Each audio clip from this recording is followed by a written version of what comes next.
special A9 TV interview with Professor Michio Kaku, co-founder of string field theory. Part 1.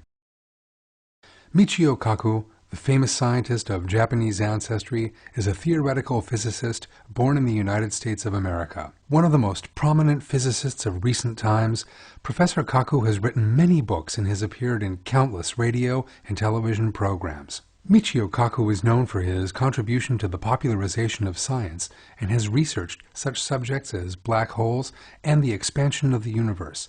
He is also one of the founders of string field theory, one of the basic models of physics. We have the illusion that things are solid when actually things are empty. So why is it that we don't fall to the floor? Why is it that things look solid? Because electrons repel each other.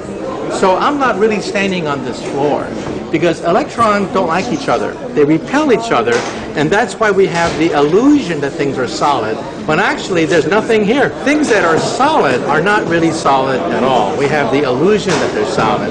But we think of reality as being solid, but it's really not that way at all. So we're living in our brains. In some sense, when you look at the mirror, you're not really looking at yourself. In a mirror, you're looking at yourself as you were 2 billionths of a second ago, because that's the time it takes for light to go from your face to the mirror and back again. And then according to quantum mechanics, your face is actually a wave. You're actually vibrating. That sounds incredible. But we measure this with our instruments in the laboratory. And so when you look at a mirror, you're not really looking at you. You're looking at an average of what you look like. If we see, touch, hear everything in our brain as electric signals, how can we know that matter exists outside? Our brain averages what we see. So you're asking the question, is it possible to fool the brain? And the answer is yes.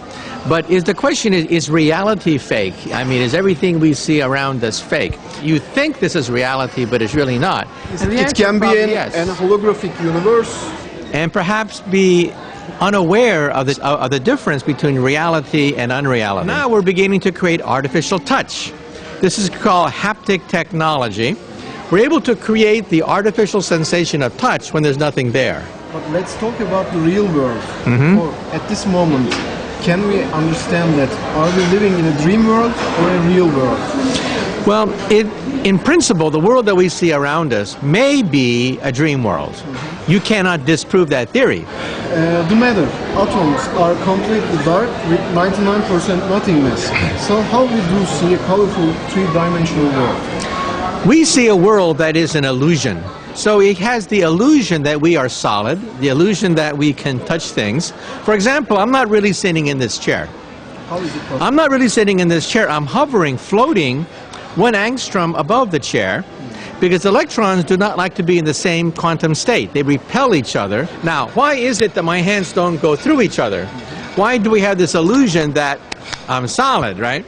And the reason is when I slap my hand does not really touch my head at all. It bounces off my head 1 angstrom away. So we have the illusion that things are solid when actually things are not. Okay, we said that we interpret electric signals coming from the outside world.